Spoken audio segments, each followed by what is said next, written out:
जय श्री कृष्णा। राधे राधे। आज मैं आपके लिए लेकर आई हूँ षटतिला एकादशी की कथा।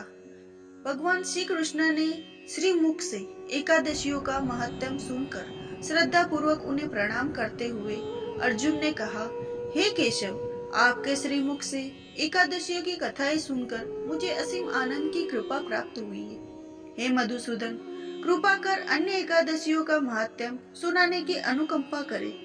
हे अर्जुन, अब मैं माघ मास के कृष्ण पक्ष की षटतिला एकादशी व्रत की कथा सुनाता हूँ। एक बार दालम्य ऋषि ने पुलस्त्य ऋषि से पूछा, हे ऋषि, श्रेष्ठ मनुष्य मृत्यु लोक में ब्रह्म हत्या आदि महापाप करते हैं और दूसरे के धन की चोरी तथा दूसरे की उन्नति देखकर ईर्ष्या आदि करते हैं।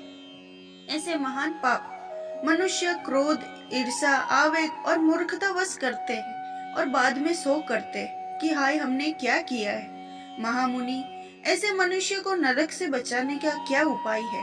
कोई ऐसा उपाय बताने की कृपा करे जिससे ऐसे मनुष्य को नरक से बचाया जा सके, अर्थात उन्हें नरक की प्राप्ति न हो।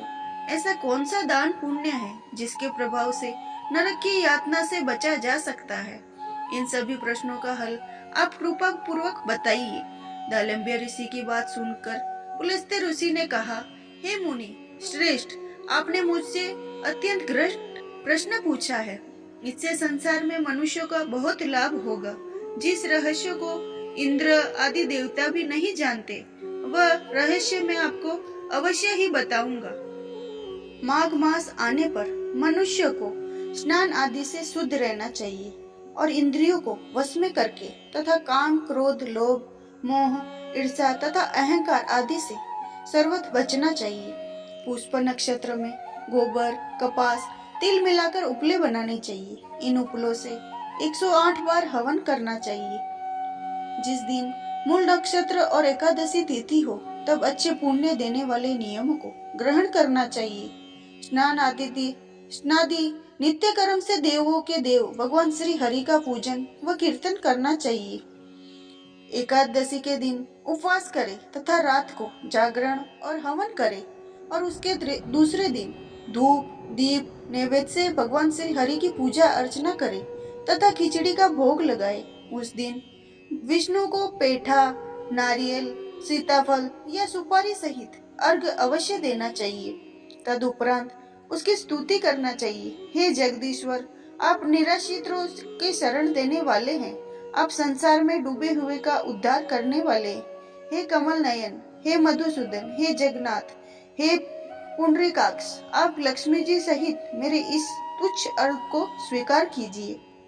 इसके पश्चात आप ब्राह्मण को जल से भरा घड़ा और तिल का दान करना चाहिए। यदि संभव हो तो ब्राह्मण को गेहूं और तिल का दान देना चाहिए। इस प्रकार मनुष्य जितने तिलों का दान करता है, वह उतने ही सहस्त्र वर्ष स्वर्ग में वास करता है। तिल स्नान, तिल की उपटन, तिलोत, तिल का हवन, तिल का भोजन, तिल का दान, इस प्रकार 6 रूपों में तिलों का प्रयोग षटतिला कहलाती है। इससे अनेक प्रकार के पाप नष्ट हो जाते हैं। इतना कहकर पुलस्त्य ऋषि ने कहा, अब मैं एकादशी की कथा सुनाता हूँ। एक बार नारद मुनि ने भगवान श्री हरि से षटतिला एकादशी का महत्व पूछा।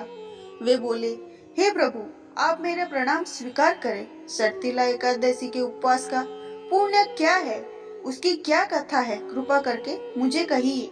नारद जी की कथा सुन भगवान श्री हरि ने कहा, हे नारद, मैं तुम्हें प्रत्यक्ष देखा सत्य वृतांत सुनाता हूँ। ध्यान पूर्वक श्रवण करना।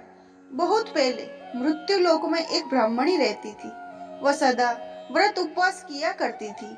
एक बार वह 1 मास तक उपवास करती रही। इससे उसका शरीर बहुत कमजोर हो गया। वह अत्यंत बुद्धिमान थी। फिर उसने कभी भी देवताओं तथा ब्राह्मणों के निमित्त अनादि दान नहीं किया। मैंने चिंतन किया कि इस ब्राह्मणी ने उपवास आदि से अपना शरीर तो पवित्र कर लिया है तथा इसको वैकुंठ लोक भी प्राप्त हो जाएगा, किंतु इसने कभी अन्न दान नहीं किया है। अन्न के बिना जीव की तृप्ति होना कठिन है। ऐसा चिंतन कर मैं मृत्यु लोक में गया और उस ब्राह्मणी से अन्न की भिक्षा मांगी। इस पर ब्राह्मणी ने कहा, हे योगी राज, आप यहाँ किस लिए पधारे हैं? मैंने कहा, मुझे भिक्षा चाहिए। इस पर उसने मुझे एक मिट्टी का पिंड दे दिया। मैं उस मिट्टी को पिंड को स्वर्ग लेकर लौट आया। कुछ समय व्यतीत होने पर वह ब्राह्मणी शरीर त्याग कर स्वर्ग आई। मिट्टी के पिंड के प्रभाव से उसे उस जगह एक आम वृक्ष सहित घर मिला, किंतु उसने उस घर को अन्य वस्तु से खाली पाया। वह घबराई हुई मेरे पास आई और बोली, हे प्रभु, मैंने अनेक व्रत आदि से आपका पूजन किया है, किंतु फिर भी मेरा घर वस्तुओं से रिक्त है। इसका क्या कारण है? मैंने कहा, तुम अपने घर जाओ और जब देव स्त्रियां तुम्हें देखने आए तब तुम उनसे षटतिला एकादशी व्रत का महत्व और उसका विधान पूछना। जब तक वह न बताए तब तक द्वार नहीं खोलना। प्रभु के ऐसे वचन सुन और जब देव स्त्रियां आई और द्वार खोलने के लिए कहने लगी, तब उस ब्राह्मणी ने कहा, यदि आप मुझे देखने आई हो तो पहले मुझे षटतिला एकादशी का महत्व बताइए। तब उनमें से एक देव स्त्री ने कहा, यदि तुम्हारी यही इच्छा है तो ध्यान पूर्वक श्रवण करो। मैं तुमसे एकादशी व्रत और उसका महत्व विधान सहित कहती हूँ। जब वह देव स्त्री ने षटतिला एकादशी का महत्व सुना दिया, तब उस ब्राह्मणी ने द्वार खोल दिया। देव स्त्रियों ने ब्राह्मणी को सब स्त्रियों से अलग पाया। उस ब्राह्मणी ने देव स्त्रियों से कहे अनुसार षटतिला एकादशी का उपवास किया और उसके प्रभाव से उसका घर धन धान्य से भर गया। अंत, हे पार्थ, मनुष्य को अज्ञान को त्याग कर षटतिला एकादशी का उपवास करना चाहिए।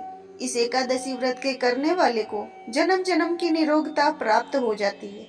इस उपवास से मनुष्य के सभी पाप नष्ट हो जाते हैं। अब मैं आपको कथा का सार समझाऊंगी। इस उपवास को करने से जहाँ हमें शारीरिक पवित्रता और निरोगता प्राप्त होती है, वहीं अन्न, तिल आदि दान करने से धन धान्य में बढ़ोतरी होती है। इससे यह भी सिद्ध होता है कि मनुष्य जो जैसा दान करता है, शरीर त्यागने के बाद उसे वैसा ही फल प्राप्त होता है।